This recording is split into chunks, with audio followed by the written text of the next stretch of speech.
This video provides a guide for centres on evidence submission requirements for teacher-assessed grades for City and Guilds Technical Qualifications in 2021.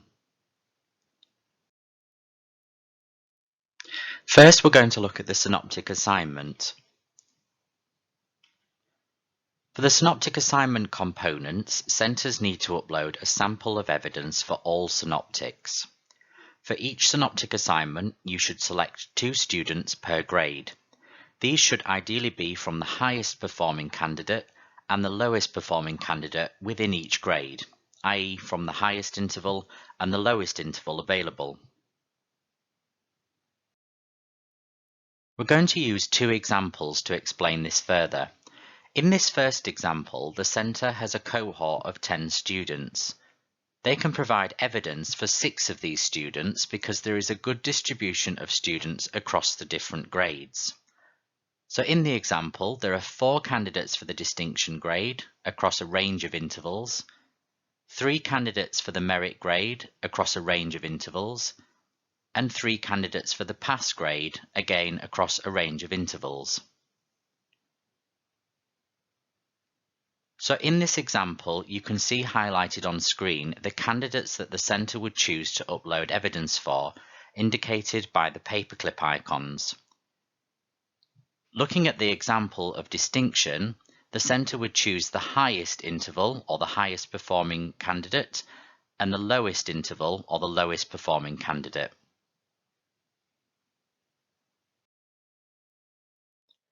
In this second example, the centre has a more limited grade distribution.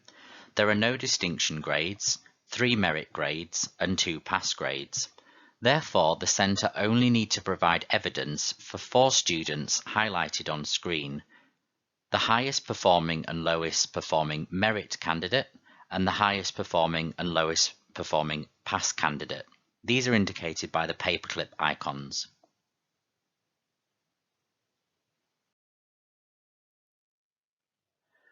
For the synoptic assignment, evidence used for the sample of students selected must include assessment records, including the practical observation form and the candidate record form, that demonstrate how the tags have been determined and that you have followed the correct process. You'll also need to include details of any adjustments applied due to extenuating circumstances, and also a declaration of authenticity for the selected students. All of these forms are available on our website as templates.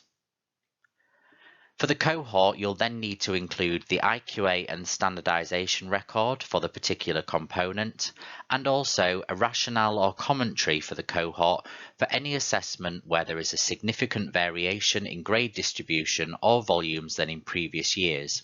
Again, we have provided templates of both these forms on our website which centres can use.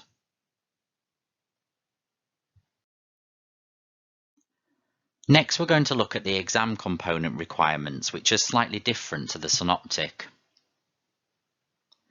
For exam components, centres need to upload a sample of evidence for each sub-industry.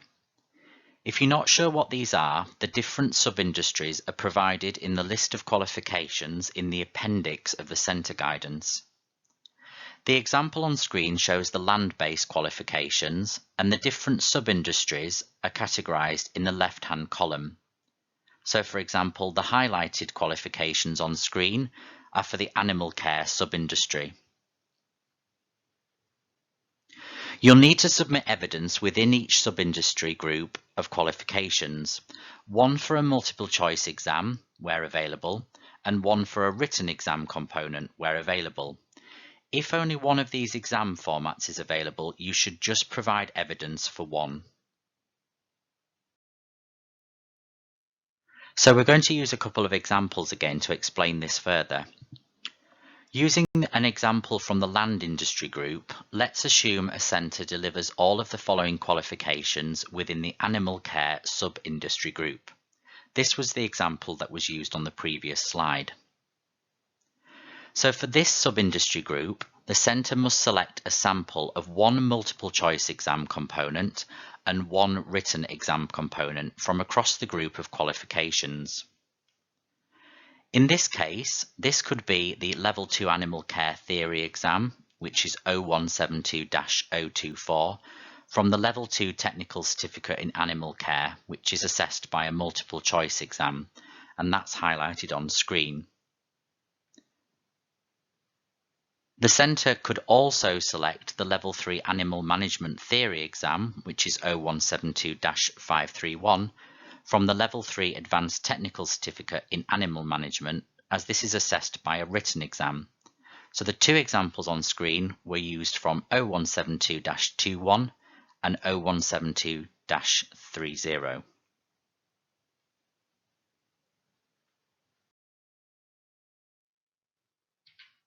For example 2, using the BSc industry group, let's assume a centre delivers all of the following qualifications within the following two sub-industry groups. The first is electrical installation, and the second is plumbing. There are two separate sub-industry groups here with just two qualifications in each. One is Level 2, which is assessed by a multiple choice exam, and the other is Level 3, which is assessed by a written exam. In this case, the centre would provide evidence for all exam components because there's only two qualifications within each sub-industry.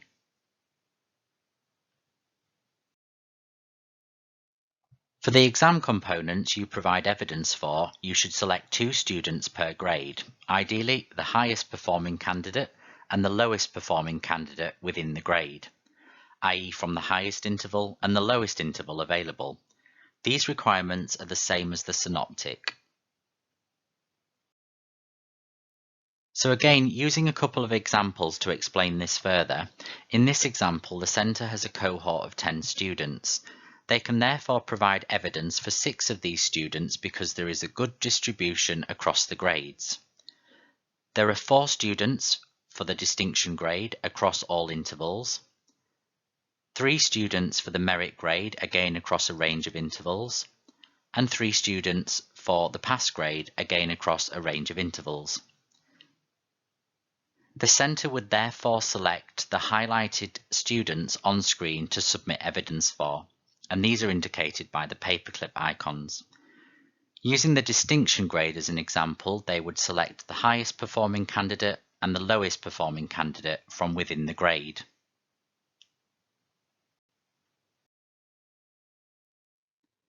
In example 2, the centre has a more limited grade distribution. There are no distinction grades here, only 3 merit grades and 2 pass grades. The centre can therefore only provide 4 students for evidence. For the pass grade, as both students are medium interval, they may be the same level of performance. In this case, the centre should still provide student evidence for both.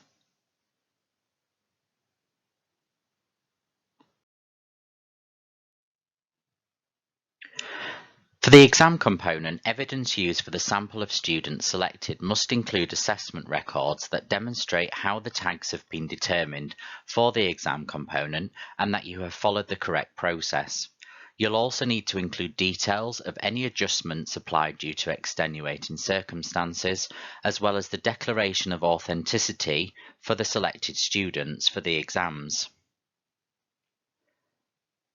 For the cohort, you'll also need to include any IQA and standardization records for the particular components, and also rationale or commentary for the cohort for any assessment where there is a significant variation in grade distribution or volumes than in previous years.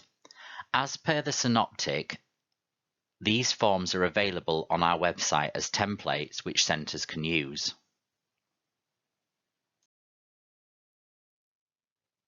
Finally, the requirements for centre-assessed components.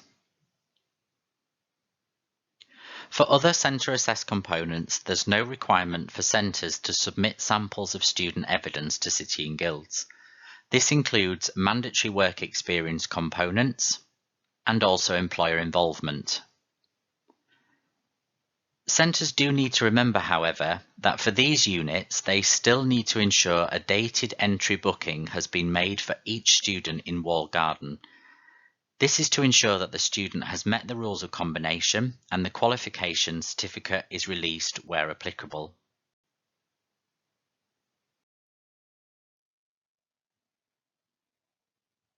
We've prepared a set of template forms that are available for centres to use for the tag process this year across technical qualifications, VRQs, and also functional skills and ESOL. However, centres don't have to use these forms. Alternatives can be used, providing they include the relevant information. The forms we've made available include the Centre Standardisation Record, which also includes a template which you can use for Centre Internal Quality Assurance Records, the Component Grade Variation Rationale, which you can use to provide this information where applicable, Declaration of Authenticity Form, and finally a Personal Interest Form. The CRF forms and PO forms are also available on the website to use for the Synoptic Assignment within the Technical Qualifications.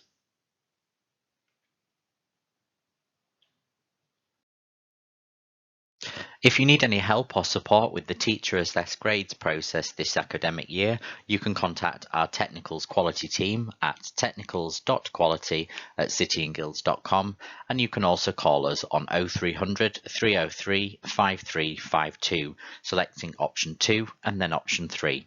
Our lines are currently open Monday to Friday, excluding UK public holidays, 8:30 till 12:30 and 1:30 till 5.